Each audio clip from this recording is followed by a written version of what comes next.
Yep. Tier 4, we are closing non-essential shops. Oh, I miss shopping. I didn't think I'd ever say that, but I actually miss it. But more worryingly, we're closing it in basically the busiest week of the year for them. Joining me to talk about that now is retail analyst and expert Kate Hardcastle MBE. Hi, Kate. Hi, how are you doing? Good, thank you. For shops that were already being battered by 2 lockdowns and tier systems, what does today's announcement mean for them? Well, quite simply, non-essential stores, particularly in that new Tier 4 area, are going to have to close. And this was going to be an opportunity for them to really come to the forefront. And the reason for that is a lot of online shopping. You go onto many sites now, they've already made the cut-off. They've already gone out there and said to their consumers, we can't absolutely guarantee you delivery before Christmas now. And therefore, a consumer's mindset is going to be, well, I'm going to make sure I do get what I want. I'm going to go out there. I've been told to support my local retailers. I've been told to go back out there and get shopping again. I'm going to do just that.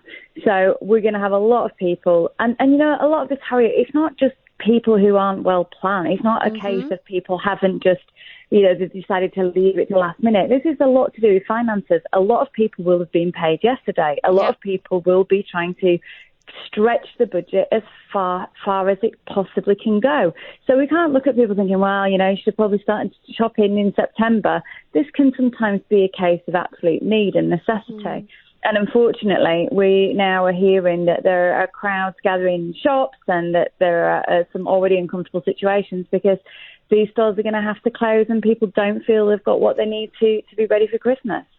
I think you raise a really interesting point there, which is the financial aspect of this is not just for those working in retail, it's for those shopping, right? So there will be people who have already bought for a really big Christmas and now are sitting like me and looking at their fridge thinking, what am I going to do with all that food? What am I going to do? Yeah. And then there are people who have been saving up, who've been waiting for maybe, as you said, to get paychecks or to get the money together or how I don't even know what I'm saying anymore, Kate. I'm sure. You do for the shoppers, really what are we going to do? How are we going to manage this?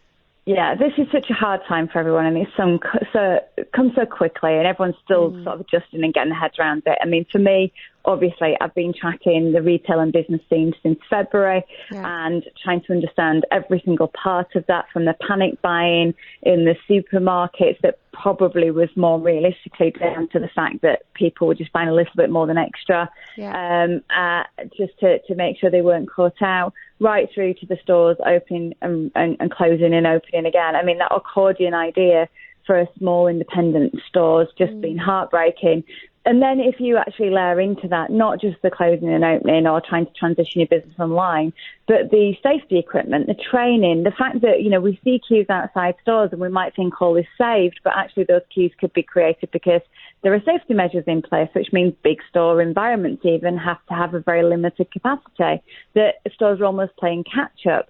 And also that our shopping has moved into very different types of products than it used to be in. We've had, if we take it back to its rawest form, shopping's emotional. Apart from the things we absolutely require out of necessity, shopping is absolutely emotional. We can create the necessity, we can create the demand on the spot. We can flip your switch, if you like, in terms of what we can approach you to consider buying.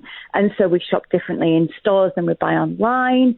We've all been at home with our wardrobes children thinking, well, I don't need this many clothes, I don't need this much stuff, I'm going to save my money for going travelling again, I don't feel with job security I once had. So everything throughout the year has been in a probably quite macabre, sad way for me, in that it's been the most fascinating year of 25 years of watching consumers, but for all the wrong reasons. And, we've seen change that we probably anticipated being maybe something we'd get to in 2025, just this year in a few months alone. So this is going to be really devastating. This could have been the Christmas that particularly some smaller businesses were hanging on to just try and see if they could make it through December, these next few days. For those smaller businesses that really are, really missing out on that custom now, do you think they will be able to hang on until March, April, possibly later than that? Such a great question, because the fact is that smaller businesses' cash flow and a larger business' cash flow are two very different beasts. And sometimes the grants might be there, but they're not anywhere near enough to get through. Sometimes these organisations might have borrowed and borrowed and borrowed to get to this point, and this was kind of the final hurrah, and they were just going to hope for a really buoyant Christmas. Sometimes the best ideas and the most passionate projects and businesses, can just be caught out purely by cash flow. And that's just the money to pay the suppliers and money to pay the people in the right here, right now to get through. I think, unfortunately, for every business we probably lose that maybe didn't have the right strategy, probably was probably not really in the fittest condition at the start of this year, we're probably going to lose those that actually could have just been fine if it wasn't for the fact that they had to start up, close down again. And particularly when you look at hospitality, events industries. But there's so much interconnection, isn't there, Harriet? You know that shopping now is much more an experience. We know that our futures for our high street is going to be about residential and places that we live, work, educate, etc. So it's got to be this way that we pass on business to each other. So for every stall that's suffering, there's a coffee shop suffering as well. It's a real knock-on effect. Do you think longer term, trying to take a slightly more optimistic view, longer term, that actually because how we're working is now changing, so more of us are working from home where we can, we're preferring to stay local, we're moving out of big cities. Do you think that might be the thing that potentially longer term reinvigorates the high street? She says, I know. Desperate for a silver lining. Yeah, I know, because, you have had we probably don't really tip our hat enough to the media in terms of the challenges you've all had to face in reporting all of this all year long too, and trying to then change your whole programme when something like this happens. I'm sure you had a probably different schedule tonight. Very different show tonight, but there we go.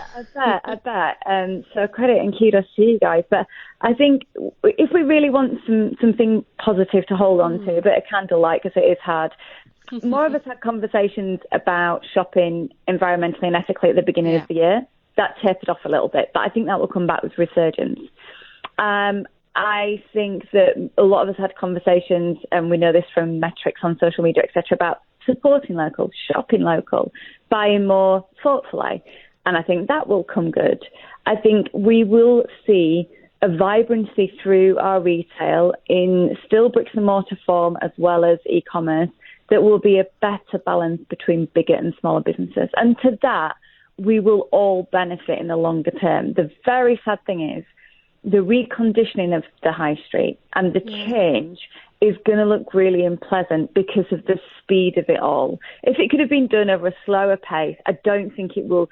Obviously, we know our high streets have been really suffering for years anyway, but I think, we're going to probably see much more of a Phoenix situation where it just has to restart. And restart for the better, hopefully. So, in a couple of years' time, we're having a chat. Yes, I think we'll be talking about, look, because of this situation, look what we got out of it. But right now, I don't think we can ever, we're probably looking at tens of thousands, if not hundreds of thousands of jobs from retail. Horrible numbers. Finally, if somebody hasn't done their Christmas shopping yet, or has done some but not all, or just thinks, actually, I love the small shops on my high street. I love that coffee shop. I love that candle maker. I don't know why I suggested that, but there we go. Whatever it is on that high street, and they're closing, and how am I going to get to them? How can we support small business right now? The small businesses have to be reinventing themselves. They've had to pivot. They've had to adjust. There's brilliant systems there. So, if you can do so safely, obviously have a look online.